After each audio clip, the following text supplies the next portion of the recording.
मुख्य सचिव साहब और हमारे स्टेट ट्रांसफॉर्मेशन कमीशन के सीईओ साहब का आज मुख्यमंत्री जी के नेतृत्व में सरकार के द्वारा लगातार 10वां बजट प्रस्तुत किया गया है और जैसा कि आप सभी लोग जानते हैं कि एक नया कीर्तिमान भी स्थापित हुआ है। आज का बजट जो है वो 9 लाख करोड़ से ज्यादा का है। तो इसके और क्या विशेषताएं हैं, इस पर प्रकाश डालने के लिए मैं माननीय मुख्यमंत्री जी को आमंत्रित करना चाहता हूं। मित्रों, मैं आज की इस विशेष मीडिया ब्रीफिंग में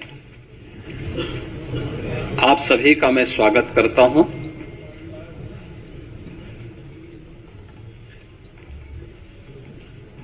आज वर्ष 26-27 का उत्तर प्रदेश का बजट हमारे माननीय वित्त मंत्री जी के द्वारा सदन में प्रस्तुत किया गया है। उत्तर प्रदेश ने पिछले 9 वर्ष के दौरान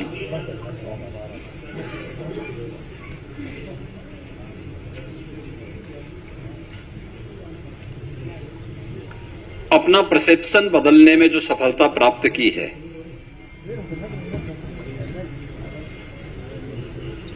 पॉलिसी पैरालिसिस से उभर करके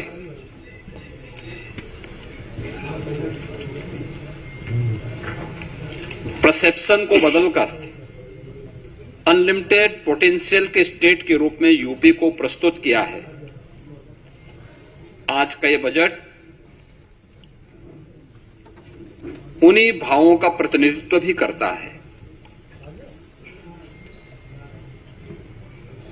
आपने देखा होगा कि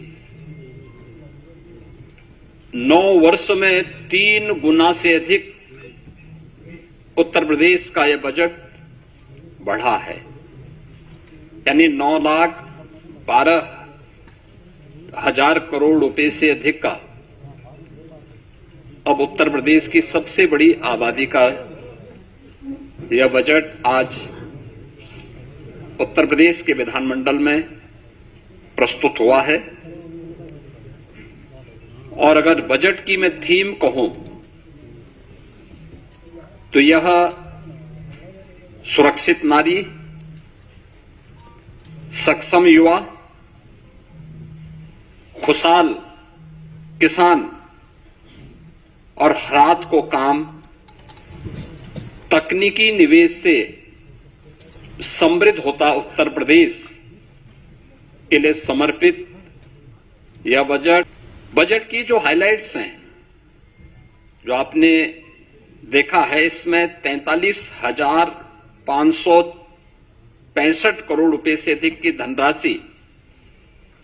केवल नई योजनाओं के लिए इस बजट में उसमें प्रस्तावित की गई है। दूसरा, 2 लाख करोड़ रुपए से अधिक की राशि कैपिटल एक्सपेंडिचर के लिए है, यानी ये परिसंपत्तियों के नवनिर्माण में, इंफ्रास्ट्रक्चर के डेवलपमेंट में और इकोनॉमी की यानी अर्थव्यवस्था को सुदृढ़ीकरण करने में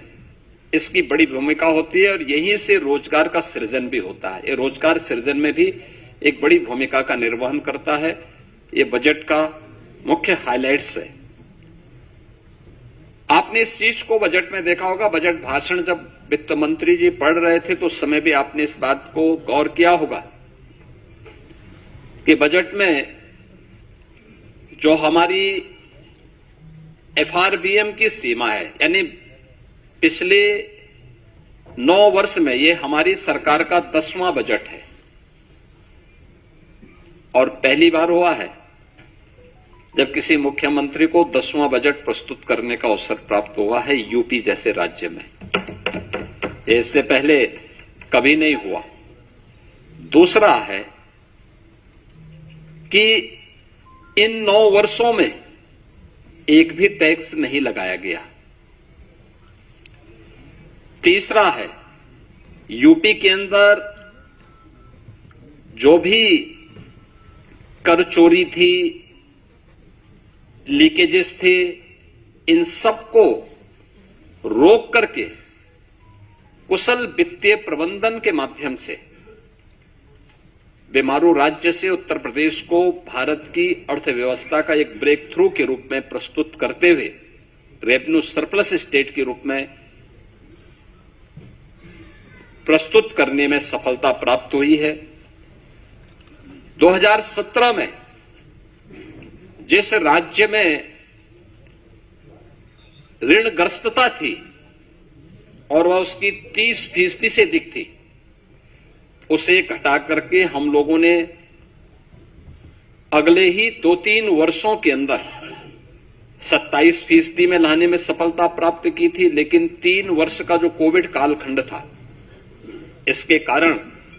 यह सीमा बढ़ी थी। हम इसे फिर से 27% में लाने में सफल हुए हैं और हमारा इस वित्तीय वर्ष में यह लक्ष्य है कि हम इसको 23% तक लेके आ जाएं। यानी जो रिजर्व बैंक ने तय किया है कि किसी भी राज्य की जो कुल जीएसडीपी होगी उसकी 30% से अधिक ऋण उस पर नहीं होना चाहिए। उत्तर प्रदेश देश के उन राज्यों में है जिस राज्य के पास जो भी एफआरबीएम की सीमा तय की गई है उसके अधीन उत्तर प्रदेश ने अपने वित्तीय प्रबंधन को रखा है और उत्तर प्रदेश की ऋणग्रस्तता उसी के अधीन उत्तर प्रदेश के अंदर देखने को मिल रही है। ये हमारा कुशल वित्तीय अनुशासन भी है। बिना अतिरिक्त टैक्स लगाए हुए उत्तर प्रदेश के अंदर वेलफेयर की स्कीम को, इंफ्रास्ट्रक्चर की स्कीम को और प्रत्येक सेक्टर में नई ऊंचाइयों को प्राप्त करते हुए विकास के नित नए सोपान को स्थापित करते हुए आज उत्तर प्रदेश जिस दिशा में आगे बढ़ा है, अपनी अर्थव्यवस्था को मजबूत किया है, उसके बल पर उत्तर प्रदेश आज देश की टॉप 3 इकोनॉमी में एक है। देश की जो टॉप 3 इकोनॉमी है उनमें से उत्तर प्रदेश की एक है। हम लोगों ने उत्तर प्रदेश जैसे राज्य को, हमने देखा होगा कि उत्तर प्रदेश में अब अनएम्प्लॉयमेंट जो रेट है इसको हम 2.24% तक के नीचे लेके आने में सफल हुए हैं। यह स्थिति 2017 के पहले यह लगभग 17 से 19% तक था। आज इसको हम नीचे करने में सफल हुए हैं। जॉब लेड ग्रोथ को लेकर के हम लोगों ने इस पूरे बजट की जो हमारी सोच है, युवाओं के प्रति समर्पित भाव के साथ जो भी ग्रोथ हो वह उनके एम्प्लॉयमेंट को लेकर के भी हो और युवाओं के एम्प्लॉयमेंट पर विशेष रूप से ध्यान देते हुए एमएसएमई, स्टार्टअप, ओडीओपी और स्थानीय उद्यमियों को विकसित करते हुए बृहद निवेश की नई योजना के साथ उत्तर प्रदेश को इन्वेस्टमेंट डेस्टिनेशन के साथ एम्प्लॉयमेंट जनरेटर के रूप में भी एक बड़ी भूमिका के साथ आगे बढ़ाने का तय। और इसके लिए आपने बजट में इन चीजों को देखा होगा, कैसे उत्तर प्रदेश ने अब उस दिशा में कार्य करना प्रारंभ किया। इमर्जिंग टेक्नोलॉजी को लेकर के आज जो बड़ी घोषणाएं हुई हैं, उन बड़ी घोषणाओं में जो बहुत महत्वपूर्ण सेक्टर है कि उत्तर प्रदेश सरकार जहां पे चल रहा है, आपने देखा होगा उत्तर प्रदेश राज्य में हमेशा इस बात को देखने को मिलता था कि अलग अलग विभाग अलग अलग समय में अलग अलग डाटा प्रस्तुत करते थे। हमारी सरकार ने तय किया है कि हम यूपी के अंदर एक स्टेट डाटा अथॉरिटी का गठन करेंगे। स्टेट डाटा अथॉरिटी ये उत्तर प्रदेश के अंदर रियल टाइम डाटा और उसकी रियल टाइम मॉनिटरिंग के साथ साथ उसके लिए भविष्य की योजनाओं को आगे बढ़ाने में भी एक बड़ी भूमिका का निर्वहन करेगा। बजट की जो हाइलाइट्स हैं उनमें से ये भी है। दूसरा, इमर्जिंग टेक्नोलॉजी के लिए आर्टिफिशियल इंटेलिजेंस या अन्य सेक्टर में कार्य करने के लिए डाटा सेंटर क्लस्टर की स्थापना, यह भी बजट में इसका प्रावधान, इसके लिए भी धनराशि की व्यवस्था की गई है।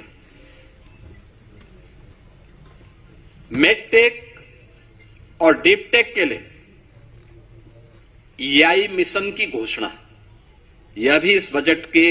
अंदर है, जिससे युवाओं के लिए स्किल युवा को अधिक से अधिक जॉब हम उपलब्ध करवा सकें। इसके लिए उनकी स्किलिंग की प्लानिंग भी इस बजट में, उसका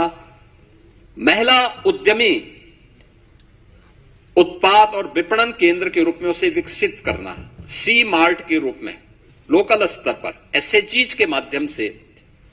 उन महिलाओं को प्रोत्साहित करने के लिए एक बड़ी घोषणा ये भी है, जिसमें स्थानीय स्तर की महिलाएं SHGs के माध्यम से जो अपना लोकल गांव में, शहरी क्षेत्र में अपना प्रोडक्ट बनाती हैं, महिला स्वयंसेवी समूहों को प्रोत्साहित करने के लिए स्कीम एक महत्वपूर्ण भूमिका का निर्वहन करेगा। सिटी इकोनॉमिक जोन SCR,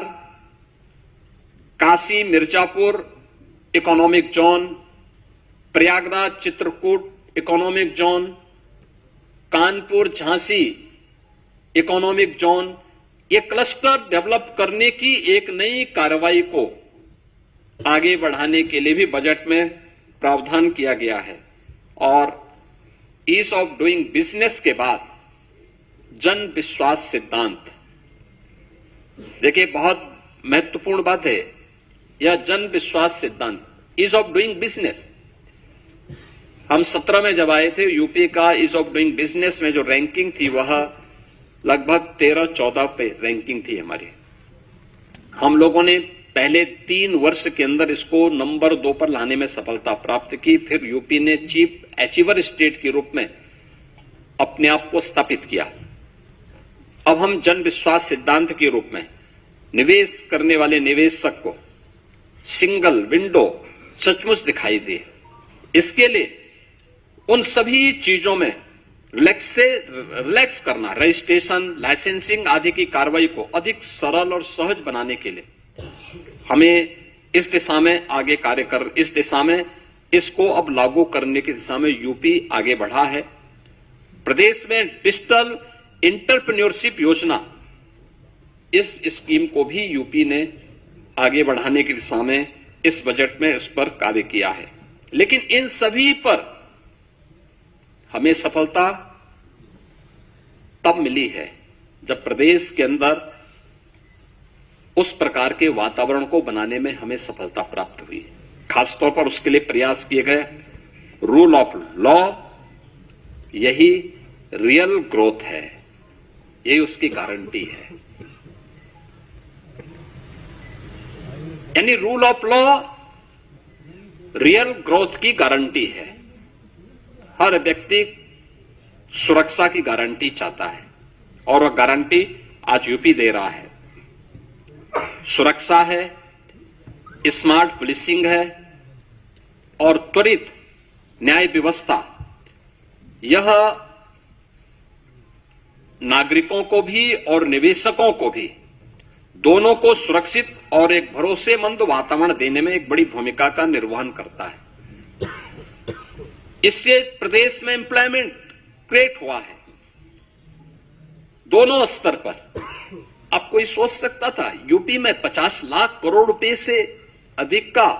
निवेश के प्रस्ताव आएंगे? यूपी का मृतप्राय सा हो गया एमएसएमई सेक्टर,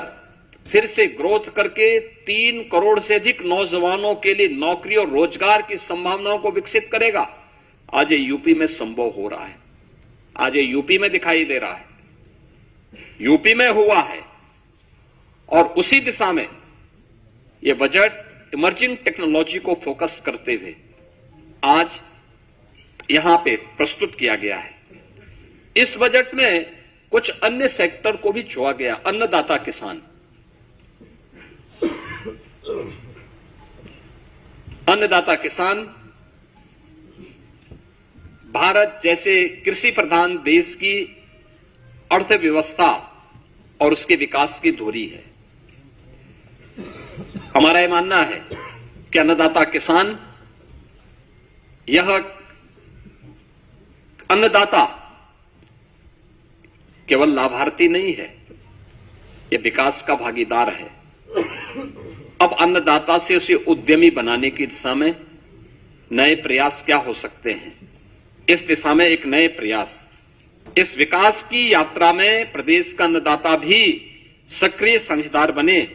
इस देश से कृषि को इनकम बेस्ड और वैल्यू एडिशन मॉडल के रूप में प्रस्तुत करने के लिए इस बजट में उसका प्रावधान किया गया है। इसके अलावा कृषि विभाग में डीजल पंप सेट को, जो भी प्रदेश के अंदर आपने देखा होगा, हम लोगों ने सिंचाई की क्षमता का विस्तार किया है। 40 लाख के आसपास ट्यूबवेल ऐसे थे जिनमें से 16 लाख ट्यूबवेल जिनका इलेक्ट्रिफिकेशन पहले से था। हमने उन्हें फ्री बिजली की व्यवस्था की, लेकिन 23 लाख ट्यूबवेल्स ऐसे थे जो डीजल से संचालित हो रहे हैं। उन्हें फेज वाइज सोलर के साथ जोड़ने की एक बड़ी स्कीम के लिए हम लोगों ने इस बजट में घोषणा की है। ये सोलर पैनल क्लस्टर रूप में भी और इंडिविजुअल रूप में भी हम उसको आगे बढ़ाएंगे। पीएम कुसुम योजना का लाभ भी उसके साथ जोड़ेंगे और इसके तहत एक बड़ी स्कीम की घोषणा इस बजट में हुई है, जिसमें अनुसूचित जाति, जनजाति, महिला और लघु सीमांत किसानों को 90% अनुदान और अन्य किसानों के लिए 80% किसान इसमें सब्सिडी की घोषणा हम लोगों ने की है। दूसरा है अंतर्राष्ट्रीय महिला किसान वर्ष 26 के तहत नाबार्ड नेप किसान के साथ एफपीओज हेतु भी एक रिवॉल्विंग फंड की व्यवस्था, यानी जो एफपीओ संचालित करते हैं उन एफपीओज के लिए भी उन्हें अतिरिक्त सुविधा और उसको फैसिलिटेट किया जा सके, इस दिशा से भी सरकार ने बजट में घोषणा की है। गन्ना के साथ ही तिलहनी और दलहनी अंतः फसली खेती, यानी अब तक होता क्या, हम एक फसल लेते थे एक समय में, गन्ना के साथ कोई दूसरी फसल नहीं ले पाते थे। इसके साथ भी उस दलहनी और तिलहनी फसलों को बोया जा सकता है, दोनों का लाभ होगा। लेकिन इससे पहले कुछ प्रगतिशील किसानों को हम लोगों ने प्रोत्साहित किया, लेकिन इस बजट में हम लोगों ने इसके लिए अच्छा प्रावधान किया है और यूपी के किसानों का जो प्रोडक्ट है वह एक्सपोर्ट हो सके, इसके लिए एग्री एक्सपोर्ट हब्स के रूप में हम लोगों ने नोएडा इंटरनेशनल एयरपोर्ट को विकसित करने की कार्रवाई आगे की है। इसमें उत्तर प्रदेश में कृषि और बागवानी उत्पादों की जो क्वालिटी है और उसका प्रोडक्शन है, इस दिशा में भी सरकार ने इस बजट में उसका प्रावधान किया है।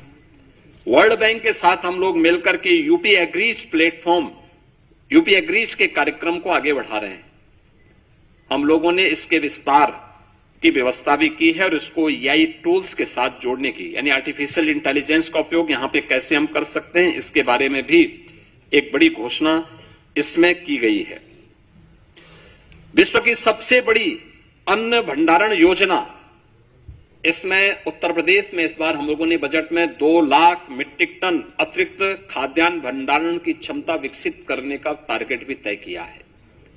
यानी स्टॉक, यहां पे प्रदेश के अंदर वेयर हाउसिंग का निर्माण हो, बड़े बड़े गोदाम बने, इसके लिए विशेष सब्सिडी की व्यवस्था, इसके लिए हमारी पहले से पॉलिसी है। उस पॉलिसी के दायरे में जो भी निवेश करना चाहेगा उसको हम प्रोत्साहित करेंगे और ये इस भी स्कीम हम लोगों ने दी है। इसके अलावा पशुओं को बीमा सुरक्षा देने के उद्देश्य से मुख्यमंत्री जोखिम प्रबंधन और पशुधन बीमा योजना में भी हम लोगों ने एक प्रावधान किया है, जिसमें 85% तक जो प्रीमियम होगी वह सरकार देगी और सरकार ने उसके लिए व्यवस्था की है। प्रदेश में मछुआरों को बेहतर मूल्य दिलाने के लिए state of art wholesale fish mandi और फिश प्रोसेसिंग सेंटर के लिए भी धनराशि की व्यवस्था स्टेट में की है। लैंड लॉक्ड स्टेट में यूपी की प्रगति इस दिशा में देश के अंदर अग्रणी राज्यों में है और इस दिशा में उस जो कार्य करने की संभावनाएं हैं, इसमें वर्ल्ड फिशरीज प्रोजेक्ट सेंटर की स्थापना का भी एक बड़े कार्यक्रम को हम आगे बढ़ा रहे हैं, जिसको एक सेंटर ऑफ एक्सीलेंस के रूप में विकसित करने की कार्रवाई को भी व्यवस्था की है। 4 चीनी मिलों की क्षमता संवर्धन के प्रावधान को, जिसमें छाता मथुरा के अश्वनी और logistic hub, wearing house complex हेतु भी धनराशि का प्रावधान किया है और अन्य चीनी मिलों में भी इसकी व्यवस्था के प्रावधान किए गए हैं। मित्रों, बजट में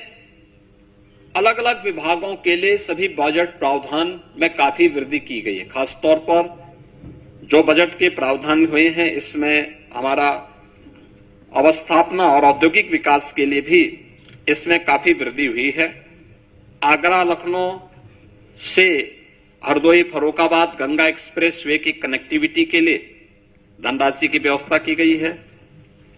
गंगा एक्सप्रेस वे से प्रयागराज, मिर्जापुर, वाराणसी, चंदौली, सोनभद्र तक यानी शक्तिनगर तक इसके विस्तार का घोषणा हुई है। गंगा एक्सप्रेस वे को मेरठ, हरिद्वार तक ले जाने के लिए भी बजट में घोषणा की गई है और पूर्वांचल लिंक एक्सप्रेस वे को यानी सोनभद्र के शक्तिनगर तक, चंदौली, गाजीपुर तक ले जाने के कार्यक्रम को भी हम लोगों ने आगे बढ़ाया है। यूपी बायोफ्यूल प्लास्टिक केंद्र को भी विकसित करने की कार्रवाई को हम लोगों ने आगे बढ़ाया है और एफडीआई फॉर्च्यून 500 के अंतर्गत जो आने वाली जो कंपनियां हैं, एफडीआई के लिए आने वाली कंपनियों के लिए भी विशेष प्रावधान हम लोगों ने इस बजट में उसकी घोषणा भी की है। इसके साथ ही एमएसएमई सेक्टर में काफी बड़ी संख्या में हम लोगों ने इसको प्रोत्साहित करने के लिए कार्य किया है और एक बड़ा घोषणा,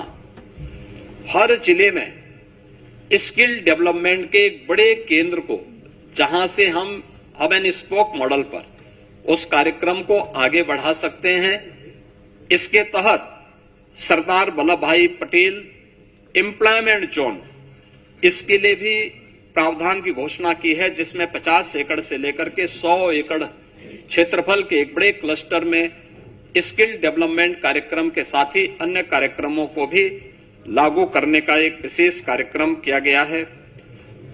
वन डिस्ट्रिक्ट वन कुजीन योजना के अंतर्गत भी स्थानीय खाद्य पदार्थों की ब्रांडिंग की जा सके, इसको प्रोत्साहित करने का भी प्रावधान इस बजट में किया गया है और उनके लिए विशेष प्रावधान किया गया है। उत्तर प्रदेश के युवाओं के लिए, उन्हें डिजिटली सक्षम बनाने के लिए हम लोगों ने स्वामी विवेकानंद युवा सशक्तिकरण योजना के अंतर्गत जो चालू वर्ष में उनके लिए टैबलेट या स्मार्टफोन वितरण के कार्यक्रम के लिए धनराशि की व्यवस्था भी इस बजट में की है और इसके साथ ही एमएसएमई सेक्टर में खासतौर पर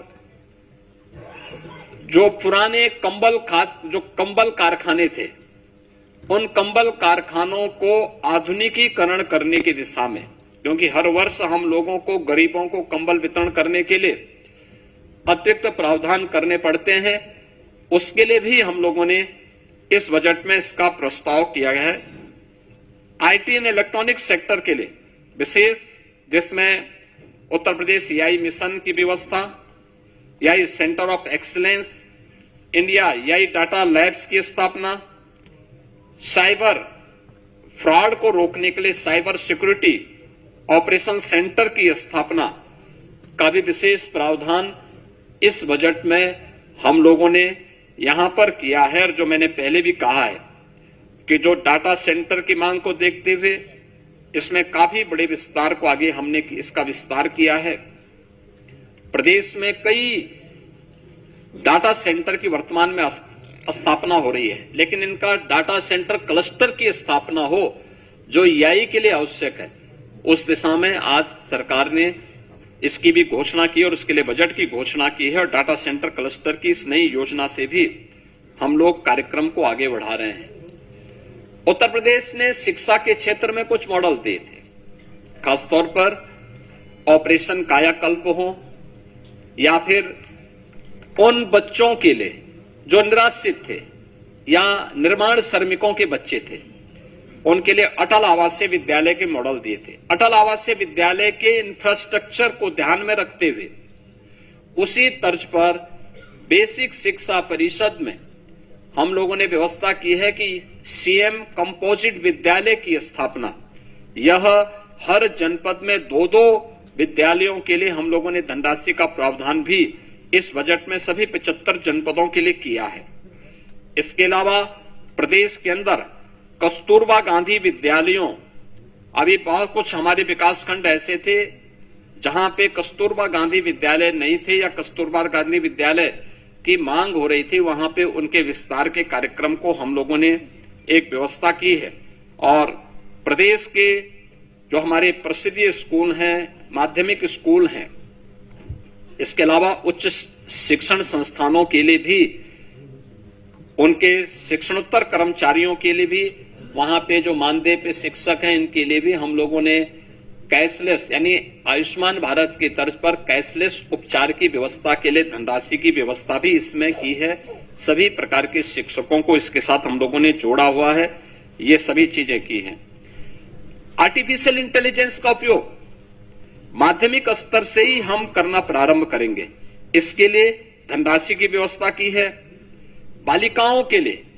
निःशुल्क सैनिटरी नैपकिन की व्यवस्था के लिए भी धनराशि की व्यवस्था की गई है और ड्रीम स्किल लैब क्लस्टर के लिए भी धनराशि की व्यवस्था इस बजट में की गई है। इसके अलावा प्रदेश के अंदर अन्य उसमें हमारे जितने भी यानी टेक्निकल एजुकेशन में प्रदेश सरकार ने शिक्षा, कौशल, तकनीकी और सशक्त त्रिकोण के लिए EI, digital technology, defence manufacturing, semiconductor, data centre,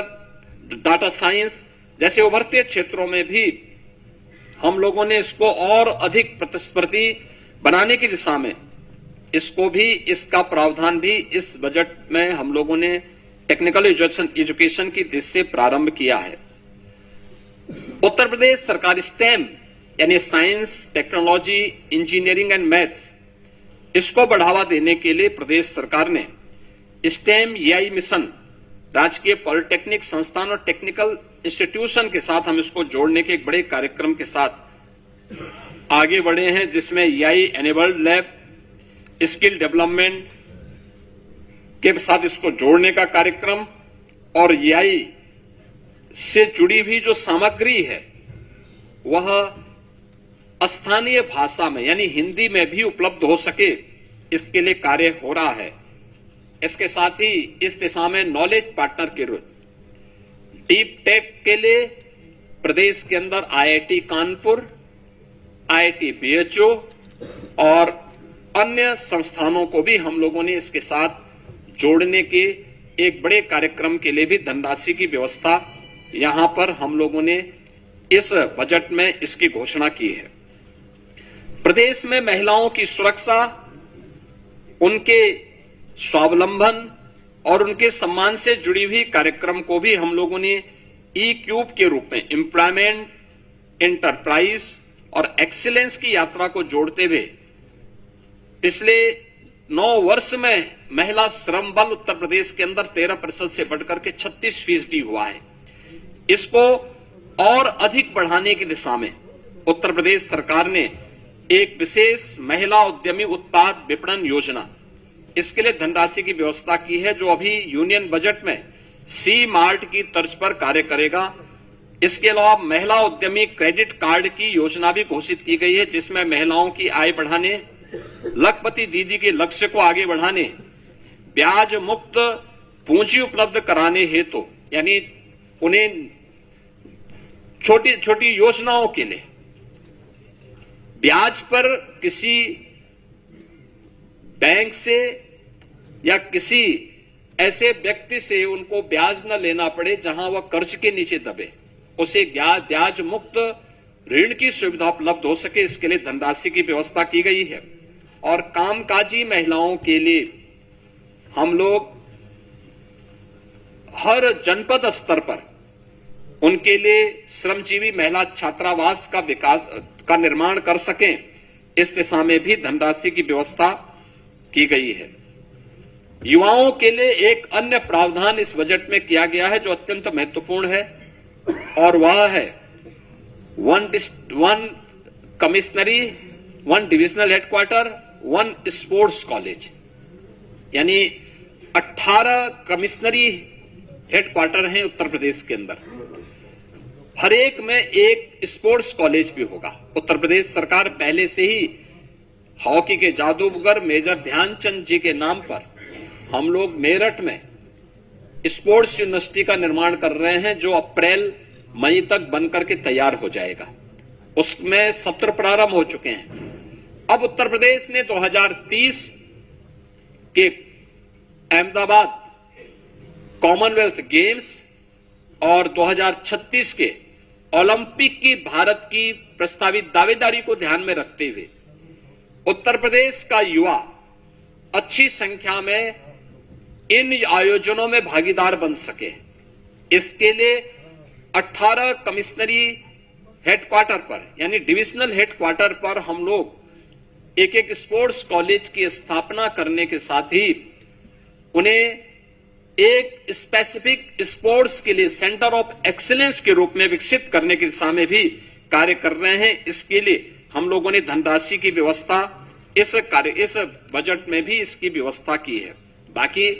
अन्य धनराशि की व्यवस्था हर ग्राम पंचायत स्तर पर ओपन जिम के निर्माण के लिए उसकी प्राथमिकता के साथ जोड़ा है। वहां पर अन्य कार्यक्रमों को भी विकसित करने के लिए खेल के मैदान का हो, मिनी स्टेडियम का हो, स्टेडियम के निर्माण का हो, खेलो इंडिया कार्यक्रम के अंतर्गत भी इन्हें विकसित करने की दिशा में भारत सरकार के साथ मिलकर के हम लोग इन कार्यक्रमों को आगे बढ़ाने का कार्यक्रम स्पोर्ट्स के माध्यम से कर रहे हैं। प्रदेश के अंदर पर्यटन सुविधाओं के विकास के लिए उत्तर प्रदेश ने एक लंबी छलांग लगाई है। 2017 के पहले सुरक्षा का वातावरण नहीं था, अच्छा इंफ्रास्ट्रक्चर नहीं था, उत्तर प्रदेश का परसेप्शन देश और दुनिया के अंदर खराब होने के कारण यहां पे न पर्यटन सुविधाएं थी और न ही उसके विकास के लिए सरकार की रुचि थी, न सुरक्षा था, तो कोई आने का प्रयास नहीं करता था। 24-25 में 122 करोड़ पर्यटकों ने उत्तर प्रदेश के धार्मिक स्थलों की और अन्य हमारे जितने भी पर्यटन के केंद्र हैं अलग अलग, चाहे वो इको टूरिज्म के हों, हेरिटेज टूरिज्म के हों, एडवेंचर से जुड़े हुए केंद्र हों, इन सब में उन्होंने आकर के यात्रा की। पर्यटन अपने आप में एम्प्लॉयमेंट का भी एक बहुत बड़ा माध्यम है, ढेर सारा रोजगार का सृजन करता है। उन सब के लिए आज उत्तर प्रदेश ने एक नई व्यवस्था की है और बजट में भी हम लोगों ने इसका प्रावधान किया है कि हम लोग 1 लाख अतिरिक्त रूम जोड़ने के लिए जो हमारी पर्यटन की पॉलिसी है, इस पॉलिसी के अंतर्गत पीपीपी मोड पर इसको विकसित करने के सामने कार्य करेंगे। 50,000 नए होम स्टे के लिए भी हम लोग इस दिशा में कार्य करेंगे और महिला गाइड प्रशिक्षण के लिए भी लाइसेंस शुल्क को माफ करने यानी 10,000 का जो लाइसेंस शुल्क है उसको माफ करने का भी प्रावधान हम लोगों ने महिलाओं के लिए इस बजट में इसकी व्यवस्था की है। मित्रों, आप इस बात को जानते हैं कि स्वास्थ्य क्षेत्र में उत्तर प्रदेश ने पिछले 9 वर्ष में एक नई प्रगति की है, एक नया प्रयास किया है और इस प्रयास के अंतर्गत आप इस बात को देख सकते हैं कि जिस राज्य में पहले मात्र 36 मेडिकल कॉलेजेस थे, जिसमें से 17 से कम केवल गवर्नमेंट मेडिकल कॉलेजेस थे, आज उस राज्य में 81 मेडिकल कॉलेज, 2 एम्स और कई हमारे पास सुपर स्पेशलिटी के हॉस्पिटल्स वर्तमान में कार्यरत हैं। ये सुविधाएं और देश के अंदर सबसे अधिक 5,46,00,000 से अधिक प्रधानमंत्री जन आरोग्य योजना के अंतर्गत आयुष्मान कार्ड के गोल्डन कार्ड देने वाला राज्य यूपी है। सबसे अधिक गोल्डन कार्ड भी उत्तर प्रदेश दे रहा है। अब नेक्स्ट क्या? हमने टर्सरी केयर के रूप में अपने मेडिकल कॉलेजेस को विकसित किया है। कुछ मेडिकल कॉलेजेस इसमें विकसित हो रहे हैं। हर जिले के अंदर डायलिसिस की सुविधा निःशुल्क में उपलब्ध करवाने की कार्रवाई के साथ ही वहां पे रेडियोलॉजी की व्यवस्था, खासतौर पर एमआरआई, सीटी, कलर डॉपलर, डिजिटल एक्सरे, इन सब की व्यवस्था का प्रावधान जनपद स्तर पर करने की तैयारी के साथ ही नेक्स्ट स्तर पर इस बजट में देश का यह पहला सेंटर होगा जिसको हम SCPGI में करने जा रहे हैं। टर्सरी के बाद क्वार्टरली हेल्थ केयर सेंटर की स्थापना का एक बड़ा कार्य है, जिसके लिए हम लोगों ने पहले चरण में 250 करोड़ रुपए का प्रावधान इस बजट में किया है और यह एक बड़ी घोषणा है यूपी की दृष्टि से, खासतौर पर जिसमें ऑर्गन ट्रांसप्लांट की दृष्टि से किसी भी प्रकार के उस अभियान को आगे बढ़ाने के लिए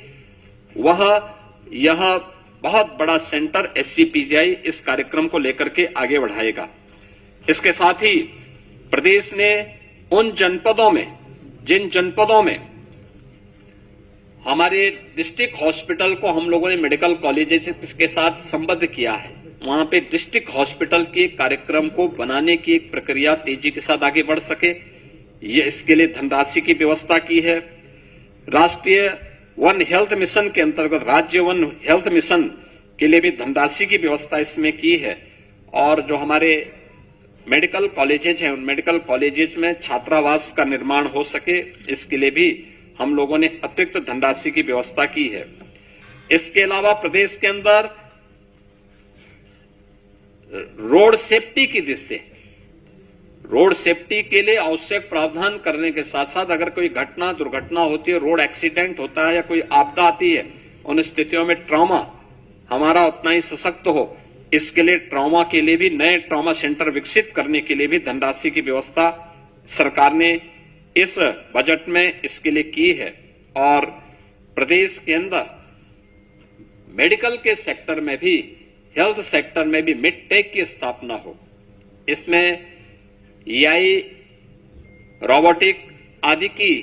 हम सहायता से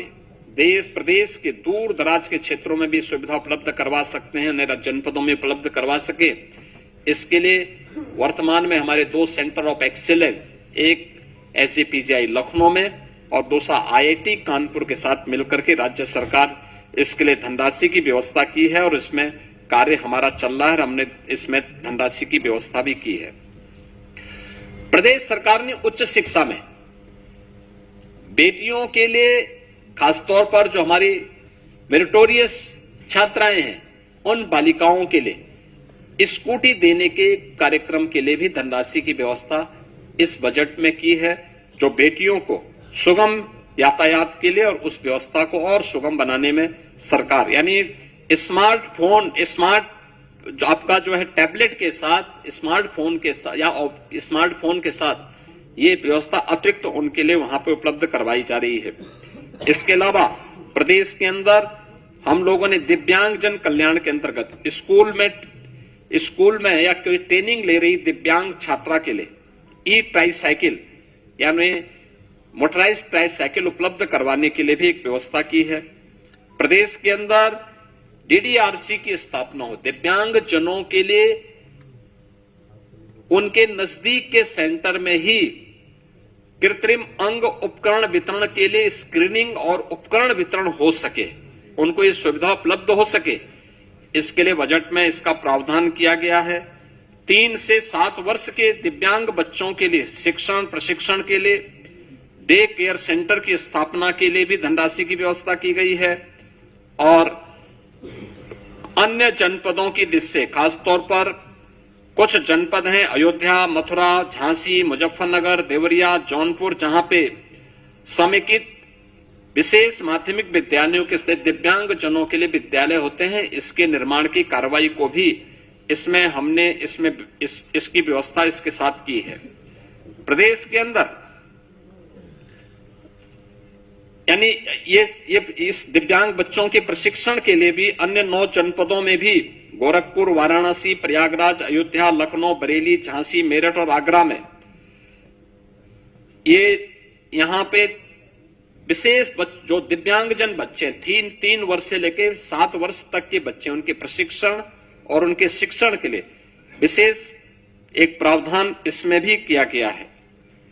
इसमें प्रदेश ने यह भी एक नए कार्यक्रम को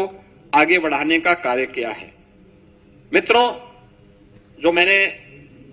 पहले भी कहा, आज का यह बजट एक विकसित भारत की आदरणीय प्रधानमंत्री जी की उन संकल्पनाओं को समर्पित है जो 2047 के लक्ष्य को प्राप्त करने की दिशा में तेजी के साथ अग्रसर हो रहा है। और पिछले 9 वर्ष के सभी उससे पहले की उस जड़ता को, जिसने प्रदेश के अंदर बॉटलनेक्स को समाप्त करते हुए, अपने बीमारू स्टेटस को समाप्त करते हुए, दूर करते हुए, आज भारत की इकोनॉमी के ब्रेक थ्रू के रूप में उत्तर प्रदेश को हम विकसित करने की दिशा में आगे बढ़े हैं। अब उत्तर प्रदेश बीमारू राज्य नहीं है। अब उत्तर प्रदेश भारत की इकोनॉमी का एक ग्रोथ इंजन बनकर के उभरा है। भारत की इकोनॉमी के ग्रोथ इंजन के रूप में यह आगे बढ़ रहा है। और मेरा मानना है कि उत्तर प्रदेश का आज वित्त मंत्री जी के द्वारा विधानसभा में प्रस्तुत बजट, यह उत्तर प्रदेश के अंदर जन आकांक्षाओं को पूरा करने, जन कल्याण, रोजगार सृजन, निवेश के विस्तार, महिलाओं के सम्मान और उनके सशक्तिकरण की दिशा में, युवाओं के लिए अधिक से अधिक रोजगार सृजन की दिशा में प्रदेश को आगे बढ़ाने और 2029-30 में यूपी को $1 ट्रिलियन की इकोनॉमी के रूप में प्रस्तुत करते हुए एक विकसित भारत के विकसित उत्तर प्रदेश के रूप में आगे बढ़ाने की दिशा में एक मील का पत्थर साबित होगा। इस दिशा में आज यह बजट यहां पे प्रस्तुत किया गया है। मैं बजट प्रस्तुत करने के लिए वित्त मंत्री जी को, अपर मुख्य सचिव वित्त और उनकी पूरी टीम को हृदय से बधाई देता हूं। अपने सभी दोनों वरिष्ठ सहयोगियों, उप मुख्यमंत्री श्री केशव प्रसाद मौर्य जी को, श्री ब्रजेश पाठक जी को, मंत्रिमंडल के अपने सभी सहयोगियों को और सभी उन अधिकारियों को भी धन्यवाद दूंगा जिन्होंने मेहनत से उत्तर प्रदेश के 2026-27 के इस बजट को बनाने और अपना सकारात्मक योगदान से उत्तर प्रदेश के इस परसेप्शन को बदलने में उन्होंने एक नई उस भूमिका को प्रस्तुत किया है कि सिस्टम वही है लेकिन लीडरशिप बदलती है, कैसे चेंज आता है, वह चेंज आज यहां पर इस बजट के माध्यम से देखने को मिल रहा है। अब उत्तर प्रदेश 9,12,000 करोड़ रुपए के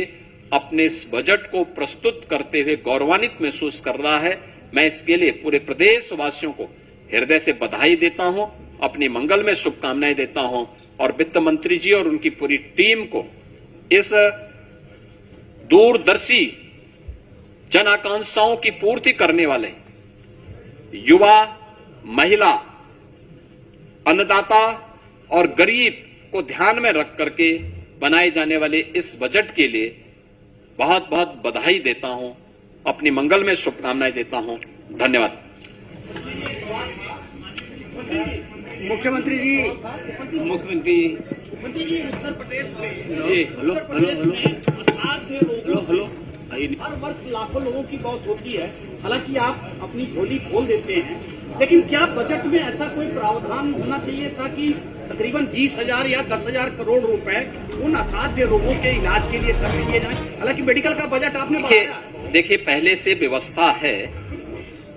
पहले से है। मैंने कहा ना कि उत्तर प्रदेश में बल्कि देश में स्वास्थ्य के लिए जो पहले व्यवस्था थी, 2019 में प्रधानमंत्री जी ने देशवासियों को प्रधानमंत्री जन आरोग्य योजना के अंतर्गत जोड़ने का काम किया था। 50 करोड़ लोग पूरे देश के अंदर जुड़े थे और उत्तर प्रदेश के अंदर भी एक बड़ी आबादी आयुष्मान भारत के साथ जुड़ी थी। इसके साथ ही उत्तर प्रदेश में जो लोग उससे वंचित थे लेकिन जरूरतमंद थे, उनको हम लोगों ने मुख्यमंत्री जन आरोग्य योजना के माध्यम से जोड़ा। मुख्यमंत्री राहत कोष से भी हम उनको पैसा उपलब्ध करवाते हैं जो अन्य जरूरतमंद हैं, जो उससे कवर नहीं हो पा रहे हैं। इसके साथ ही उत्तर प्रदेश के अंदर स्वास्थ्य सेवाओं के विस्तार ने, ये स्वास्थ्य सेवाएं फ्री में स्वास्थ्य की सुविधा उपलब्ध करवाती हैं। हमारे पीएचसी, सीएचसी, डिस्ट्रिक्ट हॉस्पिटल हर सप्ताह स्क्रीनिंग करने के लिए और उपचार के लिए मुख्यमंत्री आरोग्य मेला भी हर पीएचसी स्तर पर लगते हैं, जिसमें हमारे विशेषज्ञ चिकित्सक भी वहां उपस्थित होकर के ये सुविधा वहां उपलब्ध करवाते हैं। ये सभी उपलब्ध करवाने के साथ ही बहुत सारे सेक्टर ऐसे हैं जिस पे कार्य हुआ है और उसी कार्य की दिशा में आज के इस बजट में प्रावधान किया गया है। आपने देखा होगा कि 2024 में केंद्र सरकार ने 70 वर्ष से ऊपर के प्रत्येक व्यक्ति को, चाहे वह कोई भी है, किसी भी इनकम ग्रुप का है, उसको 5 लाख रुपए सालाना स्वास्थ्य की सुविधा उपलब्ध करवाई है। उसमें कहीं कोई दिक्कत नहीं। उससे नीचे के लिए भी प्रावधान किया गया है और उस दिशा में हम लोगों ने जो कैशलेस शिक्षकों को दिया है, अन्य जो हमारे आशा वर्कर हैं, आंगनबाड़ी है, एएनएम है, शिक्षा मित्र हैं, अनुदेशक हैं, इन सबको भी हम लोग उसके साथ जोड़ने जा रहे हैं। हाँ, ये सभी उसके साथ जुड़ चुकी हैं। बाकी अन्य लोगों के लिए भी फ्री में उपचार की व्यवस्था भी है और मुख्यमंत्री राहत कोष से भी उनके लिए प्रावधान की व्यवस्था ने, आप 20,000 की बात कर रहे हैं, हम 5 लाख रुपए दे रहे हैं सुविधा में इसमें। मुख्यमंत्री जी, उच्च शिक्षण, मुख्यमंत्री जी एक सवाल ये है, मुख्यमंत्री जी 10वां बजट प्रस्तुत करने के लिए, शानदार बजट प्रस्तुत करने के लिए आपको बधाई, लेकिन पत्रकारों को भी एक आग्रह आपसे करना है, क्या किया जा सकता है?